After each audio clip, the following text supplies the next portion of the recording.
Nah, di sini kami akan menjelaskan tentang pandangan Al-Quran dan hadis terhadap ilmu pengetahuan. Ilmu menurut pandangan Al-Quran adalah cahaya yang menerangi jalan hidup, menempati peran yang penting. Ada banyak ayat Al-Quran dan hadis yang mengharuskan umat Islam untuk menguasai ilmu. Al-Quran mengisyaratkan pentingnya ilmu pengetahuan dan menjadikan proses pencariannya sebagai ibadah. Terdapat dalam ayat Al-Quran yang artinya, "Dan katakanlah Tuhanku, tambahkanlah kepadaku ilmu pengetahuan."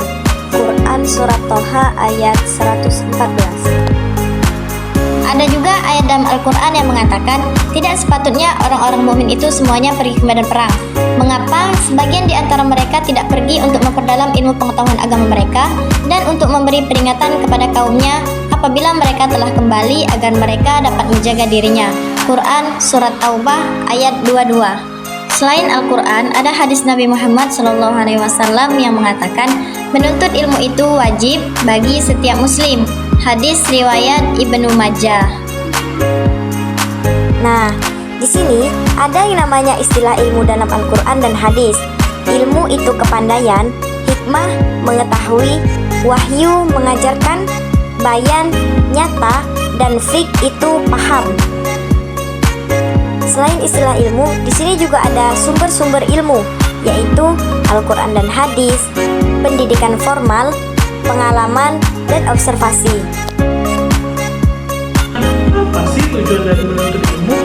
Di dalam Islam sendiri, menuntut ilmu merupakan suatu kewajiban, baik seorang muslim, laki-laki maupun perempuan. Menuntut ilmu sendiri memiliki banyak tujuan, diantaranya meningkatkan kualitas pekerjaan, membentuk generasi berikutnya, menjadi seorang hamba yang baik dan taat, mengangkat derajat, sebagaimana telah dijelaskan di dalam surat Al-Mujadilah ayat 11.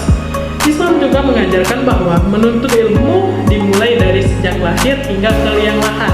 Selain membahas pandangan Al-Quran dan hadis terhadap ilmu pengetahuan, di sini kami juga akan membahas tentang sains dan peradaban Islam dalam sejarah. Sejarah perkembangan peradaban Islam bermula ketika Nabi Muhammad SAW hijrah ke Madinah. Perkembangan selanjutnya dari peradaban Islam ialah pada zaman Khulafaur Rasyidin yang terdiri dari 4 khalifah, Abu Bakar As-Siddiq, Umar bin Khattab, Utsman bin Affan, dan Ali bin Abi Thalib. Nah, pada masa kerajaan Bani Umayyah, peradaban Islam berkembang terutama dalam bidang kemiliteran, ekonomi, dan pendidikan. Sedangkan dinasti Abbasiyah pada masa ini melahirkan tokoh-tokoh besar dalam ilmu pengetahuan, matematika, dan filsafat. Faktor penyebab majunya peradaban Islam yaitu ilmu dan agama tidak dipertentangkan. Kemudian penguasaan pada masa itu sangat mendukung upaya para ilmuwan untuk mengembangkan ilmu pengetahuan dan kebudayaan lain. Terjadinya asimilasi dan kehidupan dunia Arab pada masa itu berada dalam suasana yang relatif aman. Kita juga ada tuntutan ilmu yang mewajibkan terutama umat Islam untuk menganggap ilmu sebagai amanah dari Allah. Menuntut ilmu adalah perintah Allah yang sangat penting dalam Islam. Sains modern dan sikap ilmuwan muslim terhadapnya. Paradigma sains modern.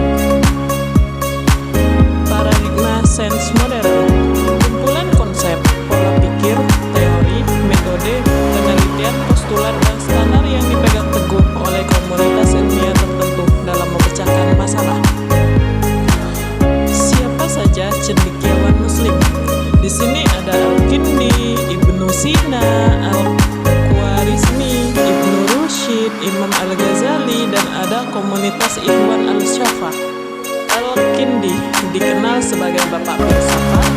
Al-Farabi dijuluki sebagai guru kedua filsafat setelah Aristoteles. Ia menulis lebih dari 100 buku. Komunitas Al-Safa, organisasi yang bersifat rahasia yang memusatkan perhatiannya pada dakwah dan pendidikan. Ibnu Sina dikenal sebagai bapak kedokteran modern dan penemu obat bius. Ia juga berpengaruh dalam bidang filsafat. Al-Khwarizmi dikenal sebagai bapak aljabar. Ia juga ahli matematika, astronom, dan geografer. Imam Al-Ghazali dikenal sebagai filsuf dan teolog muslim Persia. Pendapat Al-Farabi dan Ibnu Rushd. Filsafat Filsafat dan sains membantu menjelaskan prinsip-prinsip agama dengan pemikiran rasional. Hal ini menekankan gagasan bahwa sains tidak boleh dipandang sebagai sesuatu yang terpisah dari spiritual, melainkan sebagai pelengkap yang keduanya bertujuan untuk mencapai kebenaran. Pentingnya mempelajari sains guna meraih kemuliaan. Barang siapa menginginkan dunia, kebahagiaan dunia, maka dengan ilmu. Dan barang siapa mengharapkan kebaikan, kemudian akhirat, maka juga dengan ilmu.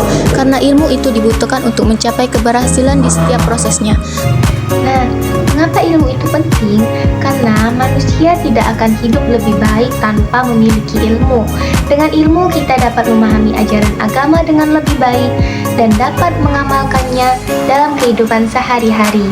Dengan ilmu juga akan meningkatkan kecerdasan, pengetahuan, keterampilan, dan keberhasilan di berbagai bidang.